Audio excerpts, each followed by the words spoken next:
இப்போ எய்முக்கான முக்கியத்துவம் இவ்வளோ விஷயங்கள் இருக்குது. ஆனாலும் இந்த எய்முக்கான முக்கியத்துவத்தை ஒரு ஒரு ஸ்பெக்டேட்டராக இல்லை ஒருத்தவங்க வந்து பங்கேற்றுறாங்க அப்படிங்கிற பட்சத்தில் அவங்க அது மேஜராக அதை வந்து கொடுக்காம இல்லை தவறுகிறதுக்கான காரணம் நினைக்கிறீங்க? எய்ம் ஒரு அதுக்கான கான்ட்ரிபியூஷனை கொடுக்காம அதை பெருசாக ஒரு பெரிய ஒரு மேஜர் கான்ட்ரிபியூஷன் நினைக்காம இருக்கிறது காரணம் நினைக்கிறீங்க? சார், இதுக்கு முக்கிய காரணம் வந்து பார்த்தீங்கன்னா பெற்றோர்களும் இந்த சமுதாயம் தான் சார்.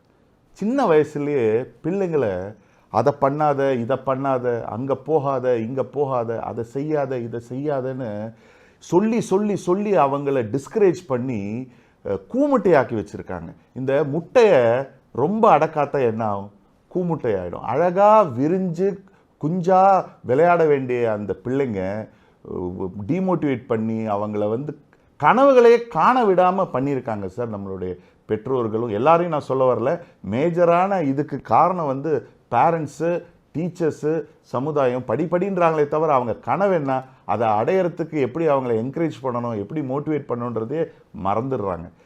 நீங்கள் பார்த்துருக்கலாம், இந்த யானை குட்டியாக இருக்கும்போது பார்த்தீங்கன்னா அது காலில் பெரிய சங்கிலியை கட்டி வச்சுருப்பாங்க. அது அந்த சங்கிலிலேருந்து கயட்டுறதுக்கு நிறைய முயற்சி பண்ணும்.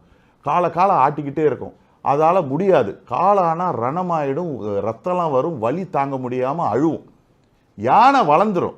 யானை வளர்ந்த உடனே பார்த்தீங்கன்னா வெறும் ஒரு சின்ன கயரை வச்சு தான் அது காலை கட்டி வச்சுருப்பாங்க. அந்த யானை காலை ஆட்டிக்கிட்டே இருக்கும். ஆனால் அது கயட்டுறதுக்கு முயற்சியே பண்ணாது.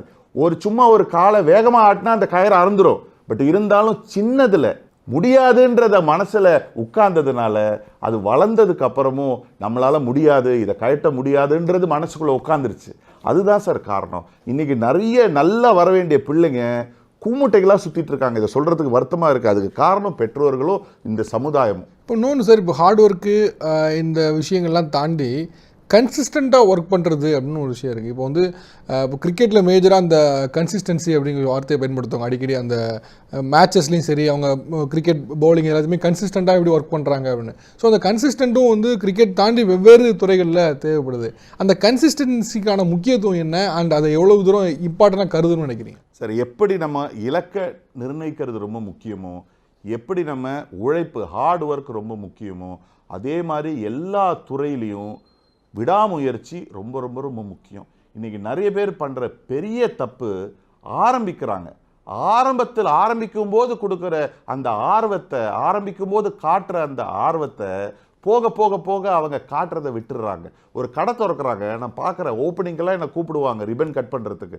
கடை திறந்து ஒரு 6 மாதம் நல்லா பண்ணுறாங்க. அப்புறம் 1 மாதம் அவங்க கடையை மூடிடுறாங்க. 6 மாதம் நடத்துகிறாங்க, 2 மாதம் மூடிடுறாங்க. அந்த கடை எப்படி சார் ஓடும்? இது எப்படின்னா ஒரு காரை, நின்று போன காரை தள்ளுற மாதிரி. இந்த ஒரு நின்று போன கார் வந்து தள்ளுறது ரொம்ப கஷ்டம். நீங்கள் தள்ளியிருக்கீங்களா? இப்போ அது பெட்ரோல் இல்லாமல் நான் பல தடவை தள்ளியிருக்கேன். அந்த காரை தள்ளும் போது பார்த்தீங்கன்னா ரொம்ப கஷ்டமாக இருக்கும். ஆனால் விடாமல் நம்ம அந்த காரை தள்ளும்போது அந்த வீலில் ஒரு மொமெண்டம் கிரியேட் ஆகும். அந்த மொமெண்டம் கிரியேட் ஆகிற நேரம் வந்து ரொம்ப கஷ்டமாக இருக்கும். உடம்பெல்லாம் வலிக்கும், வேர்க்கும். பலர் வந்து பார்த்தீங்கன்னா கஷ்டமாக இருக்குன்னு விட்டுருவாங்க. திருப்பி தள்ளுறது டபுள் வேலை. திருப்பி தள்ளுவாங்க, கொஞ்சம் அந்த மொமெண்டம் கிரியேட் ஆகும்போது திருப்பி விட்டுருவாங்க. இப்படி ஒரு ஸ்டேஜில் இனிமேல் நம்மளால் முடியாதுன்னு மொத்தமாக விட்டுருவாங்க. ஆனால் விடாமல் அவங்க யார் தள்ளுறாங்களோ அந்த மொமெண்டம் கிரியேட் ஆகும்போது பார்த்தீங்கன்னா வீல் மூவ் ஆகும்போது ஒரு வலி அதிகம், எஃபர்ட் அதிகமாக போடணும். அப்படியே அந்த விடாமல் தள்ளிட்டா அதுக்கப்புறம் ஒரு விரலில் நம்ம எங்கே போனோமோ அந்த காரை தள்ளிட்டு போயிடலாம் சார்.